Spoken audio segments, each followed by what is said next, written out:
आपने combination reaction देख ली, quick lime और वाटर के साथ में रिएक्शन हुई तो कैल्शियम हाइड्रोक्साइड बना था। अब एनसीईआरटी में ही उस रिएक्शन के बाद डू यू नो पोर्शन दिया हुआ है।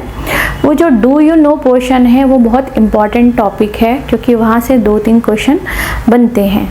तो ये जो है इस तरीके से है। वहाँ पर क्या दिया हुआ है, जो आपके पास कैल्शियम हाइड्रोक्साइड बना था प्रोडक्ट कॉम्बिनेशन रिएक्शन में, ये कैल्शियम हाइड्रोक्साइड को जब वाटर में डिज़ोल्व करके जो एक्वस सॉल्यूशन बनाया हुआ है कैल्शियम हाइड्रोक्साइड का, इसको वाइट वॉश में यूज़ किया जाता है।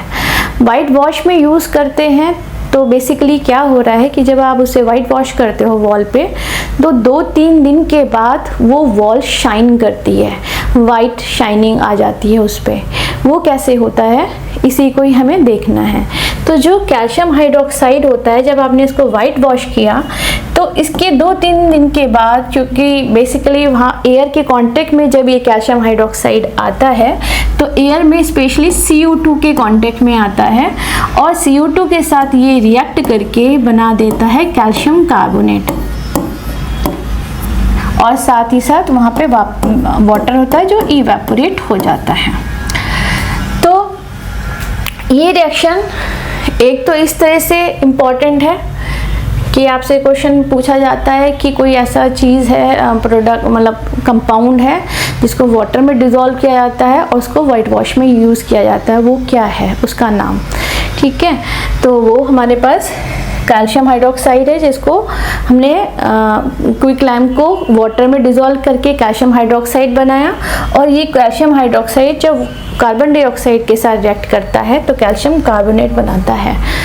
अब और क्या चीज़ें इससे पूछी जाती हैं, तो जनरली हम इससे पहले तो समझ लेते हैं, ये प्रैक्टिकल हम घर पे भी कर सकते हैं। थोड़ा सा चूना लेके आओ, उसे पानी में डिज़ोल्व कर दो। चूना जो है वो क्विक लाइम है, उसको वाटर में डिज़ोल्व किया तो वो कैल्शियम हाइड्रोक्साइड बन गया। जब उसे वाटर में डिज़ोल्व करते हैं तो आप उसका बर्तन जिस वेसल में रखा है उसको टच करोगे तो वो गर्म होगा, तो इसका मतलब एक्सोथर्मिक रिएक्शन हुई है वहाँ पर।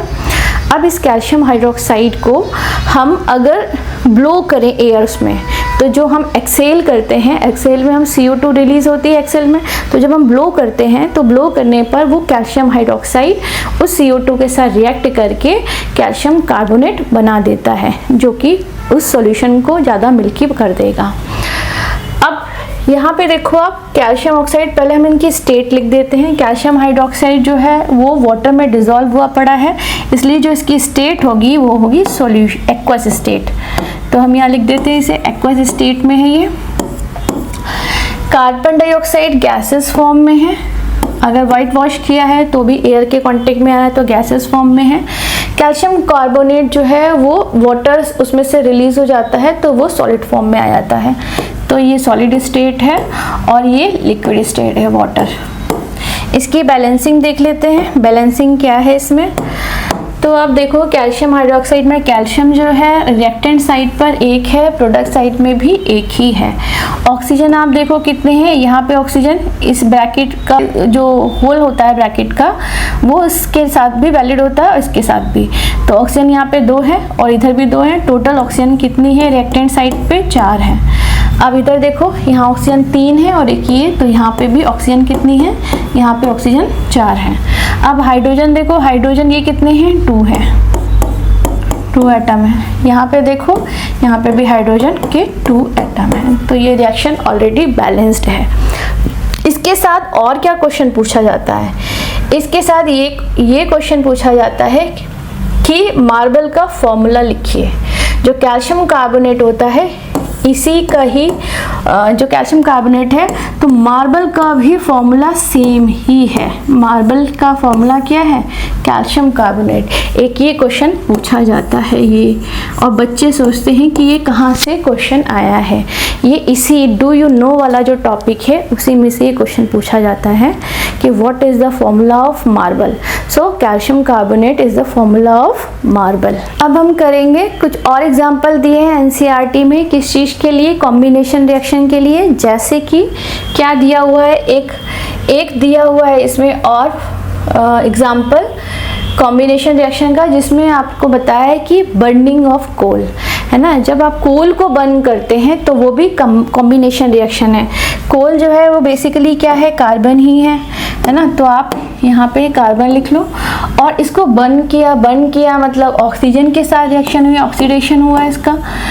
अब कंबशन हुआ है जैसे ये, तो ये क्या बनाया इसने, कार्बन डाइऑक्साइड। 2 रिएक्टेंट थे, कंबाइन हुए, प्रोडक्ट बना एक सिंगल कॉम्बिनेशन रिएक्शन। स्टेट देख लेते हैं। कार्बन लकड़ी है, सॉलिड स्टेट में है, ऑक्सीजन गैसेस स्टेट में है, और जो कार्बन डाइऑक्साइड बना वो है गैसेस स्टेट में।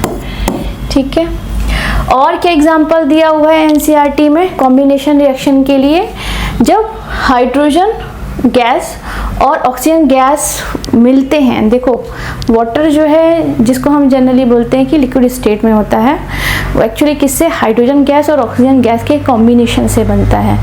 तो ये देखते हैं ये वाला एग्जांपल। तो हमने हाइड्रोजन ले लिया, हाइड्रोजन गैस है और ऑक्सीजन गैस है, ये दोनों रिएक्ट करेंगे, कंबाइन होंगे और क्या बना देंगे, वाटर।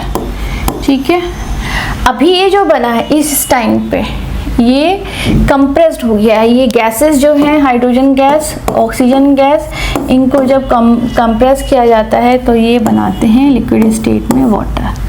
ठीक है, तो ये भी कॉम्बिनेशन रिएक्शन है, because 2 reactant combine together and form 1 product, that is water in this reaction only. तो ये हमारा हो गया कॉम्बिनेशन रिएक्शन का एग्जाम्पल। इसके अलावा और एनसीईआरटी में क्या दिया हुआ है, एक्सोथर्मिक के और रिएक्शन एग्जाम्पल दिए हुए हैं, तो वो देखते हैं एक्सोथर्मिक के एग्जाम्पल। एक्सोथर्मिक रिएक्शन में दिया हुआ है नेचुरल गैस जो होती है, burning of natural gas. Burning of natural gas, natural gas क्या होती है, नेचुरल गैस मतलब किसकी बात कर रहे हैं, मीथेन की। ठीक है, तो हम इसकी बात करते हैं, तो इसको बर्न करना है यानी कि कंबशन होना है, यानी कि ऑक्सीजन के साथ रिएक्शन। तो मीथेन को, नेचुरल गैस को बर्न किया, जब बर्न करेंगे तो क्या बनेगा, बर्न करने पे आपके पास यहाँ पे बनेगा कार्बन डाइऑक्साइड और साथ में बनेगा वाटर। ठीक है, स्टेट देखते हैं इसकी क्या क्या स्टेट है। ये मीथेन है गैसेस स्टेट में, इसकी स्टेट लिख लेते हैं। गैसेस स्टेट में है, ऑक्सीजन गैसेस स्टेट में है, कार्बन डाइऑक्साइड गैसेस स्टेट में है, और ये जब बर्न हुआ तो इवेपोरेट हुआ है वाटर, तो ये भी गैसेस स्टेट में है। बैलेंसिंग देख लो इसमें आप, कार्बन एक है इधर भी एक है, हाइड्रोजन 4 है, यहाँ पे 2 है, तो मैं इसके आगे 2 लिख देती हूँ, तो 2 2 जब 4 हाइड्रोजन हो गए। ऑक्सीजन देखो यहाँ पे 2 है, यहाँ पे 2 और 2 4 है, तो मैं इधर कर दूंगी आगे, तो ये हो गई अब बैलेंस रिएक्शन।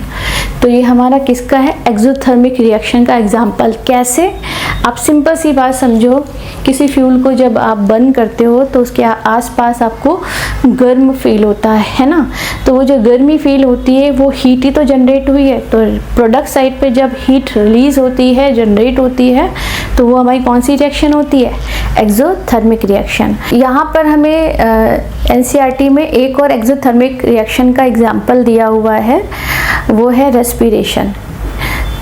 क्वेश्चन इस तरीके से आता है कि why respiration is an exothermic reaction, how will you confirm it. तो हम कैसे कंफर्म करेंगे इसको देखते हैं। ये टॉपिक एक इम्पॉर्टेंट टॉपिक है, एनसीईआरटी में सीबीएसई के में जनरली ये क्वेश्चन पूछा जाता है। तो पहले हम समझते हैं रेस्पिरेशन प्रोसेस है क्या।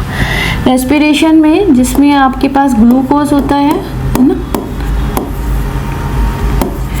इस ग्लूकोज को बर्न करना है। ये भी कंबशन टाइप की रिएक्शन ही है, जिसमें ग्लूकोज आपके ब्लड में फ्लो करता है, डाइजेशन के थ्रू, इंटेस्टाइन की विलाई के थ्रू एब्जॉर्ब होता है और वहाँ से हर एक सेल के पास पहुँचता है, और सेल के पास पहुँच के वहाँ पे रिलीज होता है सेल के अंदर ग्लूकोज, वहाँ पर आ गया। ऑक्सीजन आपकी ब्रीथिंग जो प्रोसेस होती है, इनहेलेशन में ऑक्सीजन आती है जो एल्वोलाई से, जो उसके आसपास कैपिलरीज हैं उसमें एक्सचेंज होता है CO2 और O2 का, और वहाँ से ऑक्सीजन आती है, उसमें आकर के वो सेल के पास जाती जाती है तो ऑक्सीजन भी आ गई।